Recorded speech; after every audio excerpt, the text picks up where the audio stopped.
Welcome to Who Died Today America, your trusted source for honoring those who have bid us farewell. On this 11th of June, we're not just delivering news, but saluting extraordinary lives that have touched ours. Today we acknowledge recent passings while paying special tribute to notable figures we've lost. Each left an indelible mark on our society and inspired countless others. Join us as we remember their remarkable contributions, reflect on their impact, and celebrate the legacies they've woven into the fabric of our nation.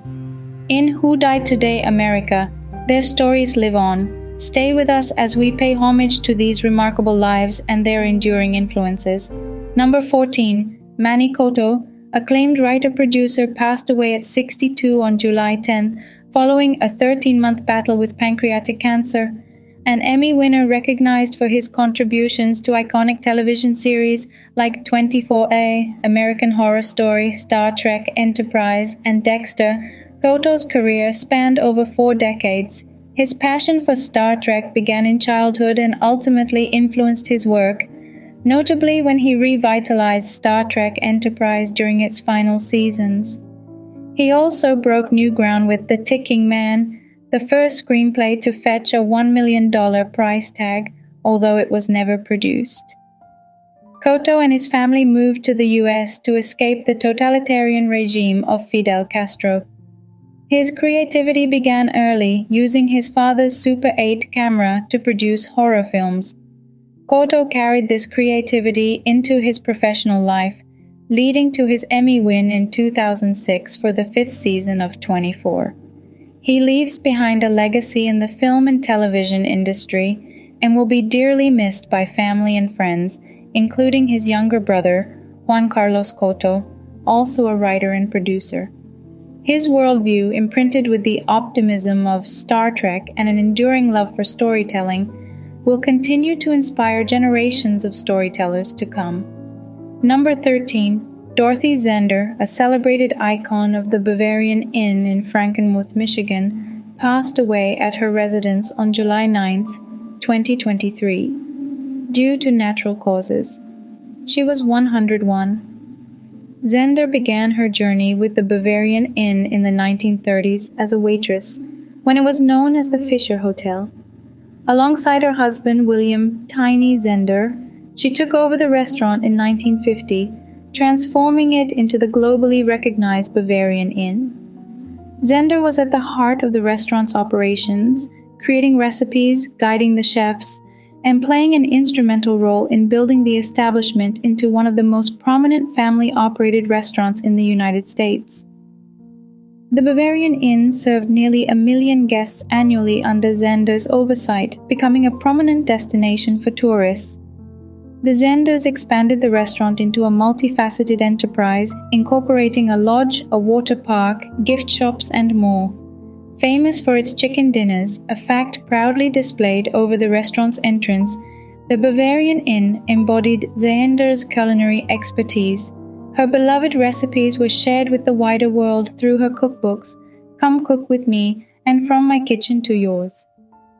Zender's dedication to her work was unparalleled, and she continued her duties at the Bavarian Inn well into her hundreds. Her relentless dedication to her community and her steadfast devotion to the Bavarian Inn have left an indelible legacy. Zender once said in a 2016 interview for MailEve.com, "I eat the chicken every day, whether it's the fried chicken, the chicken sandwich, or the chicken pasta." This quote encapsulates her passion for her work and her deep connection with the Bavarian Inn. Her legacy will continue to inspire those in the restaurant industry and her beloved community in Frankenmuth, Michigan. Her dedication to her work and her love for her community will be remembered fondly. Number 12. Jimmy Weldon, legendary voice actor, ventriloquist, and television host, passed away at the age of 99 on July 6th. Weldon became an integral figure in American animation. Best known as the voice behind Hanna-Barbera's beloved cartoon character Yaki Doodle, Weldon's contribution to the world of animation was immeasurable. After serving in World War II, he began his career as a disc jockey, developing the character Webster Webfoot. The character gained popularity, ultimately leading Weldon and Webster to television through The Webster Webfoot Show. Later, he moved to California, lending his talents to KCOP TV, Channel 13, in Hollywood. During the 1960s, Weldon continued to enchant audiences on KGO TV, Channel 47, in Fresno, California. However, his impact extended beyond television. He voiced Solomon Grundy in Hanna-Barbera's Challenge of the Super Friends and made appearances on shows such as Dragnet, Alfred Hitchcock Presents, The Waltons, Dallas, and Different Strokes. Weldon's legacy transcended the boundaries of entertainment. He shared his World War II experiences on his YouTube channel, Jimmy's Lecture, and was a member of the Premier Speakers Bureau. A multifaceted talent with a career spanning decades, Weldon's voice and character creations will continue to resonate with audiences for generations to come. Number 11. Jeffrey Carlson, American actor and singer, best known for his groundbreaking portrayal of the transgender character Zoe Looper on the popular soap opera All My Children, passed away on July 6th at the age of 48. Carlson's passion for acting led him to the University of California, Davis, and later to the Juilliard School in New York City. His career spanned stage, film, and television. He made his Broadway debut in Edward Albee's The Goat or Who is Sylvia in 2002 and was nominated for a Drama Desk Award for his role in the short-lived Boy George musical, Taboo. Carlson's film work included a role in the 2005 romantic comedy Hitch, starring Will Smith. However, it was his role on All My Children that etched his name in television history. His portrayal of Zoe, a British rock star navigating her transgender identity, won the show a GLAAD Media Award for Outstanding Daily Drama in 2007.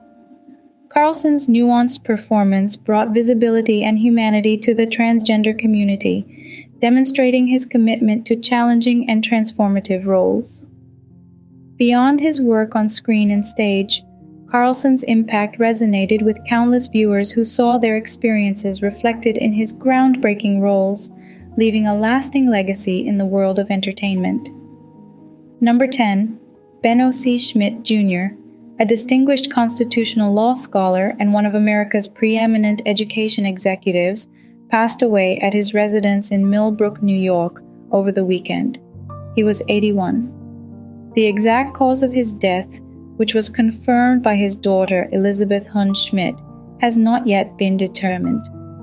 Born and raised in Manhattan, Schmidt's prestigious academic lineage led him to the helm of notable institutions like Yale and the City University of New York.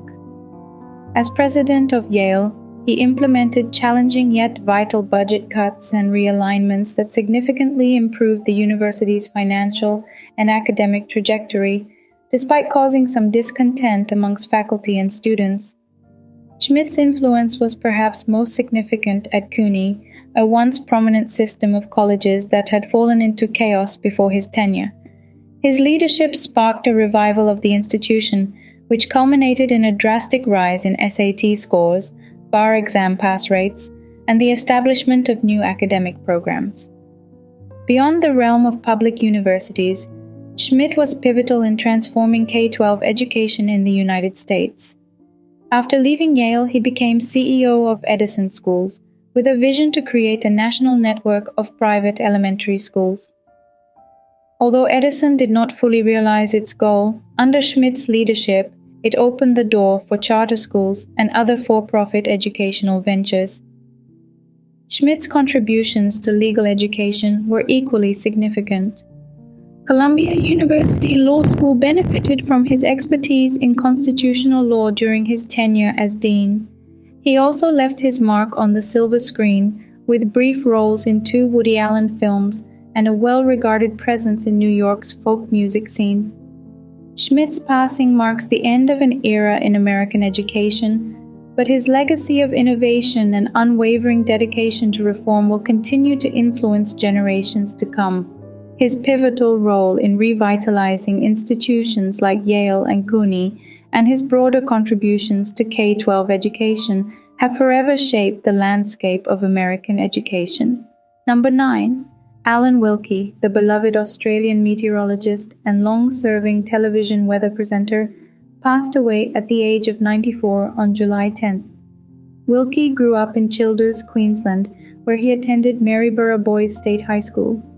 Initially pursuing a career in teaching, he later graduated from the University of Queensland with a Bachelor of Science. Wilkie then honed his meteorological skills with a postgraduate course at Melbourne University.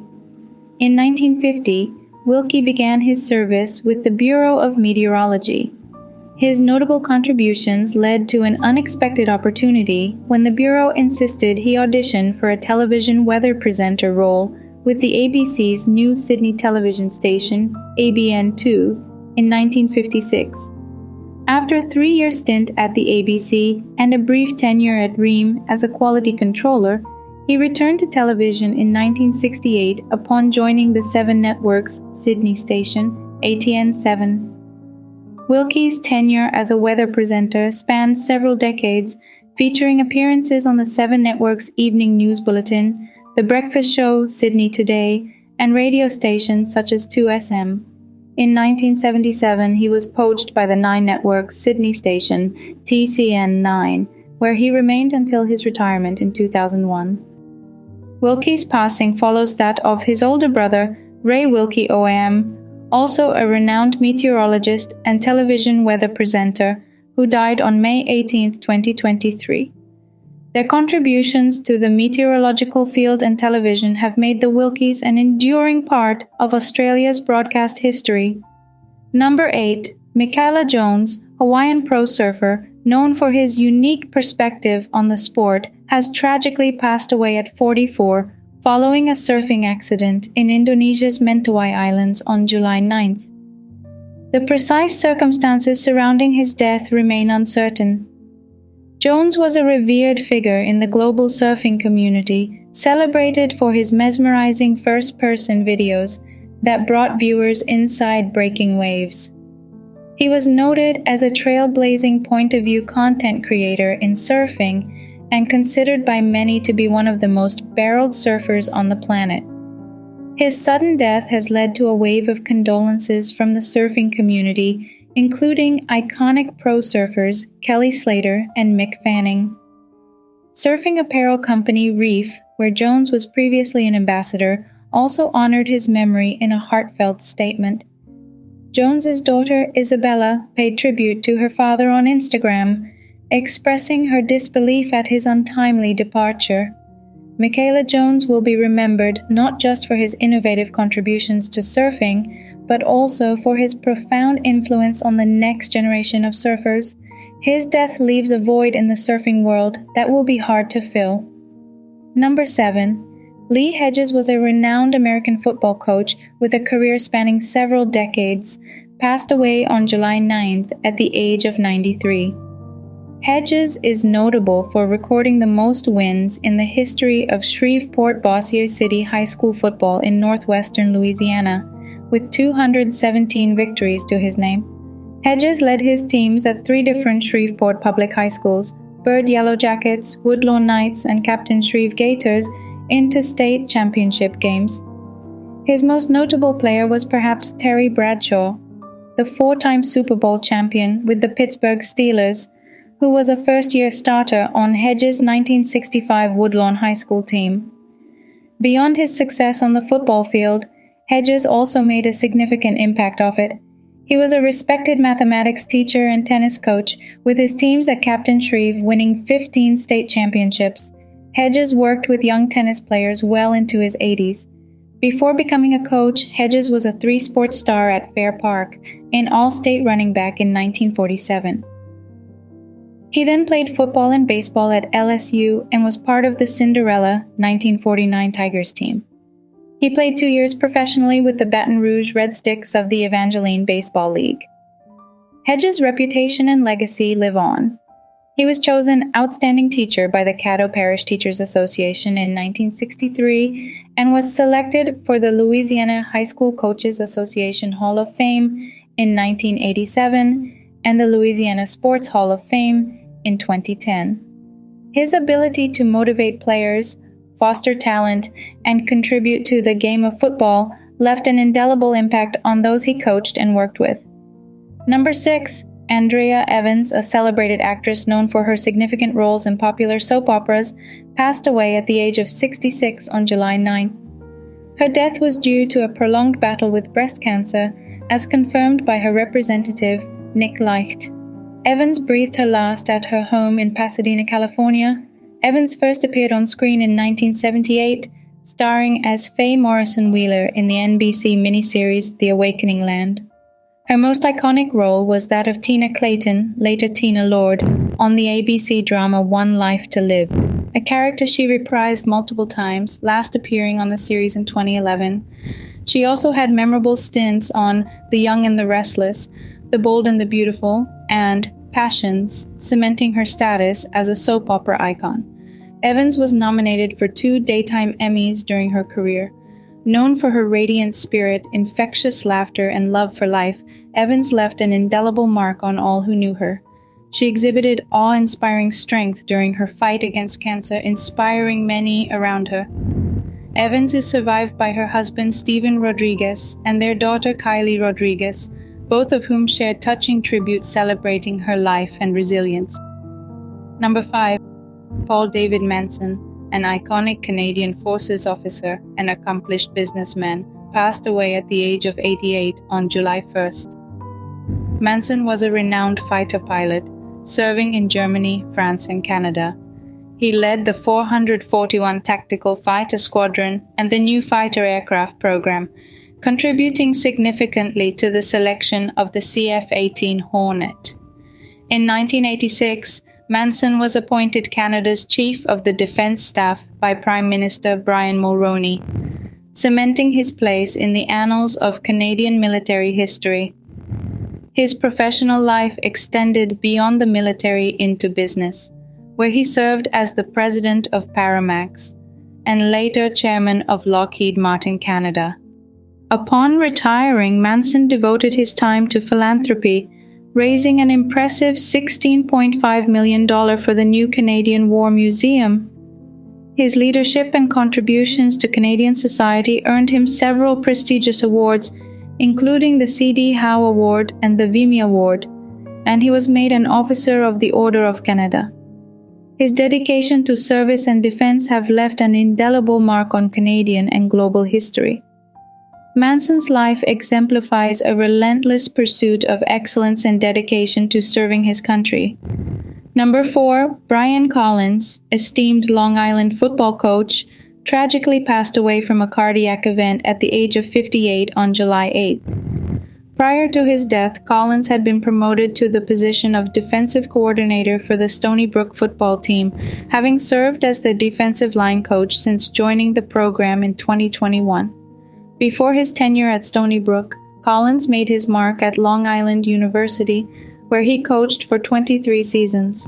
Remembered as LIU's all-time winningest coach, Collins achieved 162 victories, leading the team to 6 NCAA Division II tournament appearances and securing 8 Northeast 10 Conference championships. He was honored as the Northeast 10 Conference Coach of the Year 7 times and served as LIU's Director of Athletics from 2006 to 2017. Collins' contributions to sports started early as a St. John's Red Storm linebacker during his college years, where he earned the Dr. Peter Vitulli Award for exemplary sportsmanship. Beyond his sporting accolades, Collins was beloved for his kindness and dedication to young people, as highlighted by Stony Brook Director of Athletics, Sean Heilbronn. His passing leaves a significant void in the hearts. Now it's time to remember the legends who passed away in the past years. Number 3, Lindy Remuino, a 2-time Olympic gold medalist renowned for his surprising victory in the 100-meter dash at the 1952 Helsinki Olympics, died on July 11, 2018, from pancreatic cancer at his home in Newington, Connecticut. He was 87. Remuino made a remarkable rise from being a less noticed sprinter at Manhattan College to standing atop the Olympic podium. His victory in the 1952 100-meter dash, determined by a photo finish, remains one of the most memorable upsets in Olympic history. He later secured another gold medal in the 4x 100-meter relay. Remuino continued to make a significant impact on the sport even after his running career. For 43 years, he coached track at Hartford Public High School, guiding his teams to 21 state outdoor titles and 10 indoor titles. His legacy extends beyond the accolades. It is remembered in his sportsmanship, his drive, and his commitment to nurturing young athletes. He is survived by his wife June Haverty, his son Mike, daughters Kathleen Remuino, Betty Remuino Knapp, Linda Moulthrop, and Patricia Gear, 10 grandchildren and 5 great-grandchildren. His unexpected triumphs and enduring impact on track and field will always be remembered. Number 2, Satoru Iwata, the visionary CEO of Nintendo, passed away on July 11, 2015, at the age of 55 due to bile duct cancer. Iwata's exceptional leadership steered the Japanese gaming giant through significant changes in the gaming industry. Starting as a programmer, Iwata climbed the ranks, becoming CEO in 2002. Under his leadership, Nintendo saw the creation and success of the Wii U console and the development of beloved game franchises such as Donkey Kong and Pokémon. However, his tenure was not without challenges, as the company faced increasing competition from Sony and Microsoft in console sales, as well as the growing trend of downloadable mobile games. Iwata initially resisted the move to mobile gaming to protect Nintendo's core business and the value of their game creations. However, recognizing the changing landscape of the gaming industry, Iwata later acknowledged the need for innovation. His decision to purchase a stake in the Tokyo-based mobile gaming company, Denai, marked a significant shift in Nintendo's strategy and the beginning of its journey into the world of mobile gaming. Satoru Iwata's impact on the gaming industry was immeasurable. His contributions to Nintendo helped shape the company into a renowned global entity, and his vision continues to influence the direction of the company and the industry at large.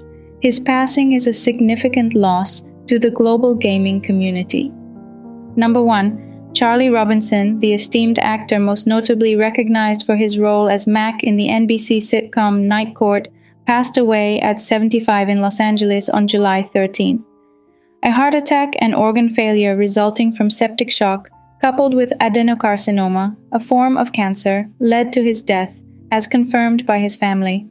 Robinson, born in Houston on November 9, 1945, had a vibrant acting career spanning 6 decades, with roles in television, film, and theater. He was a fan favorite as Mac, the level-headed court clerk and Vietnam veteran in Night Court, an ensemble sitcom centered around a Manhattan courtroom. Apart from Night Court, Robinson's acting prowess was showcased in a multitude of TV shows like The Fresh Prince of Bel-Air, This Is Us, Grey's Anatomy, and NCIS, among others. His film credits include The Black Gestapo, Grey Lady Down, and The House Bunny. In 2006, he bagged the Ovation Award for Best Actor in a play for his performance as Troy Maxon in August Wilson's Fences at the Oregon Shakespeare Festival. Later in his career, Robinson had recurring roles in the CW comedy drama Heart of Dixie and the CBS sitcom Mom. In 2020, he appeared in Love in the Time of Corona, a miniseries that followed the lives of individuals seeking connections during the pandemic.